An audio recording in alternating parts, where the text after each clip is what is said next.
Hello, good morning anak-anak teacher semuanya yang ada di John Level. Hari ini kita belajar matematika bersama Teacher Marta. Tapi sebelum kita belajar, kita memulai dengan doa terlebih dahulu. Let's pray together. Thank you Jesus, thank you God for your blessing today. Now we want to study our mathematics lesson.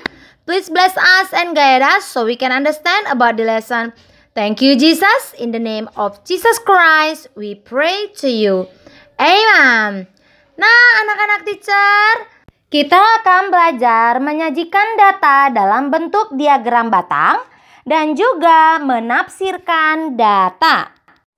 Oke anak teacher, hari ini teacher akan mengulas kembali bagaimana cara kita mengelola data berdasarkan data yang sudah terkumpul ya, dengan menggunakan tabel ya. Jadi kita pertama sekali ini ada contoh yang nomor 2. Nah ini kita telah memperoleh data nilai hasil ulangan IPA siswa kelas 5. Maka cara kita untuk mengerjakannya, kita akan membuat tabel seperti ini ya nak. Kenapa? Supaya memudahkan kita untuk mengerjakannya. Lalu kita akan melihat berapa ya nilai yang tersaji di sini yang paling rendah. Oke, ada angka 5, maka kita tulis dulu 5, 6, 7, 8, 9, dan nilai angka 10. Oke, lalu kita menghitung banyak siswa. Oke, kita mulai. Cara menghitungnya kita mulai dari kolom yang pertama ya. Oke, kita mulai ya. 10, 6, 5, 9, 8. Oke, masuk ke kolom ke-2. 10, 6, 8, 9, 7. Masuk ke kolom ke-3. 9, 6, 9, 8, 6. Masuk ke kolom ke-4. 8, 9. Ingat, kalau dia sudah 5, maka kita buat garisnya seperti ini. Kita ikat dia ya. Oke, 10, 7, 8. Lalu selanjutnya 5, 9, 9, 6, 8, 7, 7, 8, 8, 7, 8, 5, 9, 9, 5, 9, ingat 9, 8, 7, 7, 6, 8, 10, 8, 5, 8, 7. Nah, setelah kita menghitung jumlah daripada banyaknya ini, maka kita dapat mengetahui bahwa nilai ulangan itu ada sebanyak 7 siswa, nilai angka 6 itu sebanyak 6 siswa, nilai angka 7 ada sebanyak 8 siswa, sedangkan nilai angka 8 itu ada sebanyak 14 siswa, dan angka 9 itu ada 11 siswa. Angka 10, nilai angka 10 itu ada 4 siswa. Nah, jika kita totalin ini, maka ini jumlahnya semua ada 50. Sama seperti data yang sudah kita peroleh tadi. Ada 50 siswa. Terbukti ya, 1, 2, 3, 4, 5, 6, 7, 8, 9, 10. Ada 10 kolom.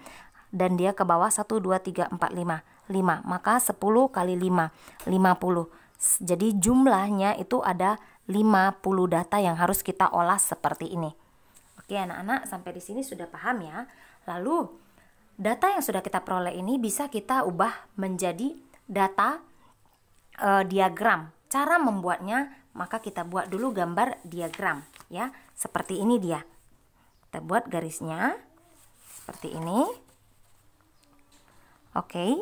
Maka ini di sini adalah apa nak?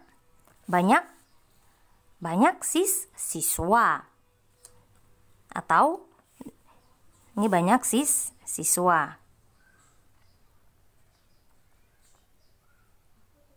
Sedangkan yang garis horizontal, ini garis vertikal, garis horizontal itu bisa kita buat dengan hasil nih nilai ulangan.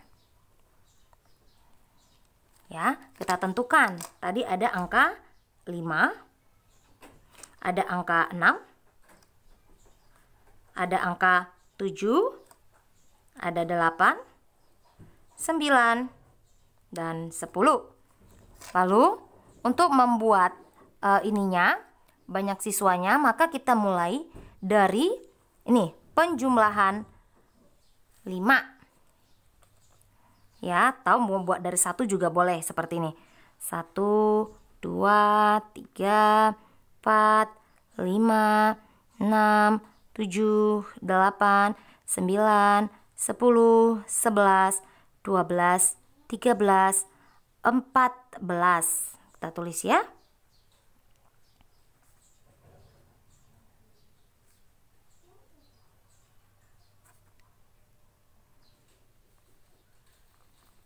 Nah, cara membuatnya gimana? Yuk kita gambar ya. Tadi angka 5 ada berapa orang, Nak? Iya, ada 7 orang. Kita buat. Mana angka 7? Ini dia ya. Oke. Kita buat seperti ini. Nah, setelah kita buat tadi diagramnya, maka dapatlah model diagram seperti ini ya Nak ya, diagram batang. Nah, dari diagram batang ini kita juga bisa melihat nilai yang signifikan ya, yaitu adalah nilai 8 dengan total siswa sebanyak 14 siswa. Sedangkan nilai yang paling rendah didapatkan itu pada nilai 10 ya, dengan jumlah banyak siswa 4. Bisa dilihat ya, yang paling menjulang tinggi itu adalah nilai 8, sedangkan yang paling di sini rendah diagram batangnya itu nilai 10. Oke, ini dia untuk pembahasan kita kemarin ya, teacher review yang kemarin ya. Hari ini kita akan mempelajari menafsirkan dan membaca data ya, menafsirkan, membaca data. Kita berdasarkan tabel berikut ini. Kita lihat ya anak-anak teacher. Di sini ada tabelnya, itu ada sebelah kiri tentang ukuran kaos. Tapi ini bukan kaos ya sepertinya ya anak teacher, karena di sini dia bikin kemeja. Maka kita ganti ya, ukuran kemeja. Sedangkan tabel sebelah kanan itu menunjukkan banyak karyawan. Oke, kita baca ya. Cara membacanya seperti ini. Oke, ukuran kaos, ukuran kemeja. S, banyak karyawannya yang menggunakan adalah 10. Ukuran M, banyak karyawan yang menggunakan adalah 15 orang. Ukuran L, banyak yang menggunakan adalah 12 orang. Ukuran XL, banyak yang menggunakan adalah 8 orang. Ukuran XXL, banyak yang menggunakan adalah 5 orang. Berarti dari sini diketahui bahwa jumlah karyawan dari suatu perusahaan itu adalah 50. Oke. Nah, dengan kita membaca tadi, maka kita dapat menjawab pertanyaan yang ada di sini. Kita tafsirkan. Tafsirkan berarti perkirakan, ya Nak ya.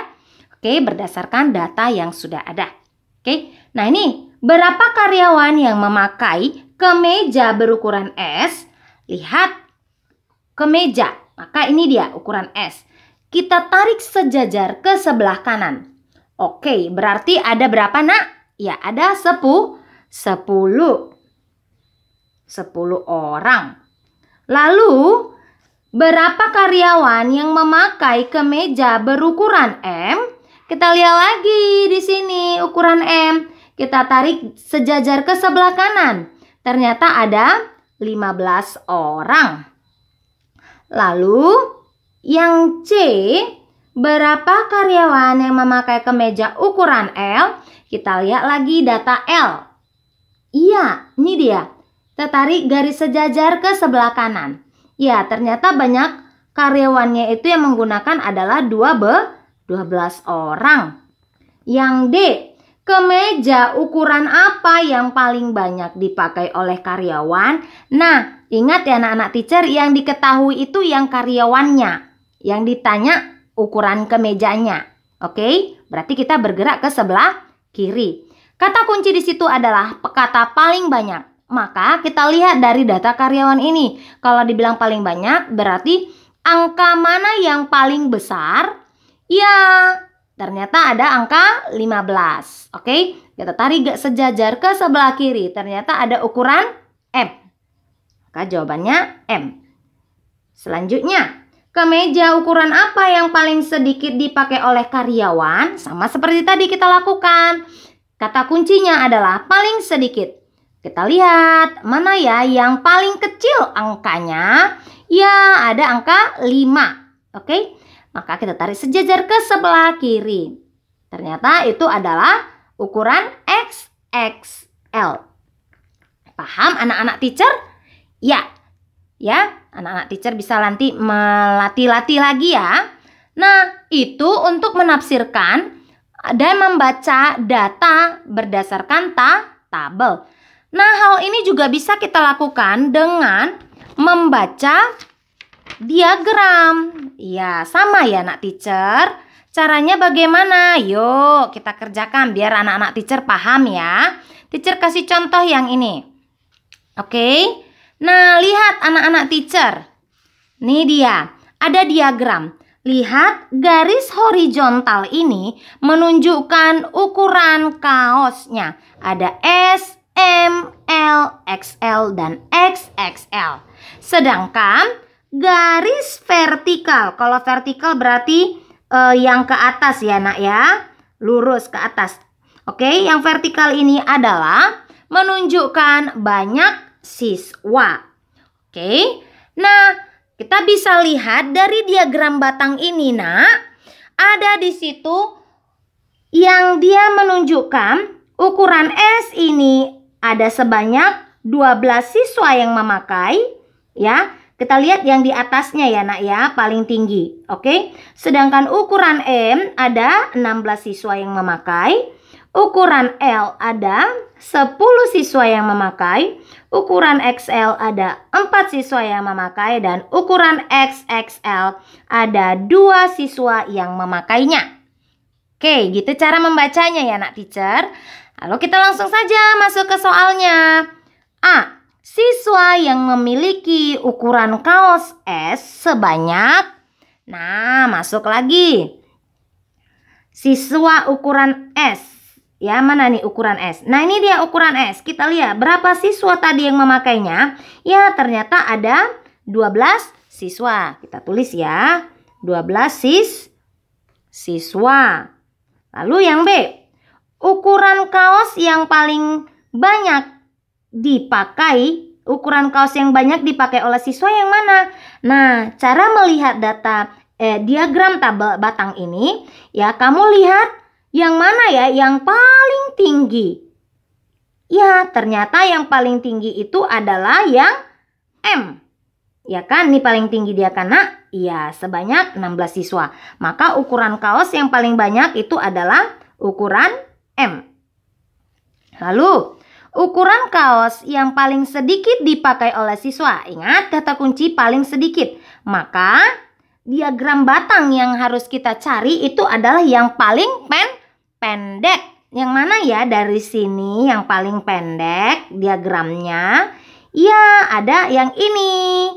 Ya, kenapa? Ya, ternyata banyak siswa yang menggunakannya hanyalah 2 orang saja, 2 siswa. Ukuran apakah itu? Ya, ukuran XXL. Oke, anak-anak teacher sampai di sini paham ya? Baiklah anak-anak teacher, sampai di sini saja pembelajaran kita hari ini. Untuk menambah wawasan anak-anak teacher mengerjakan latihan yang ada di halaman 128 nomor 2 dan halaman 134 nomor 3. Oke anak-anak teacher, tetap semangat. Jangan lupa untuk selalu berdoa. Selalu juga mematuhi protokol kesehatan, jaga kesehatan, dan tetap semangat. Bye-bye anak teacher.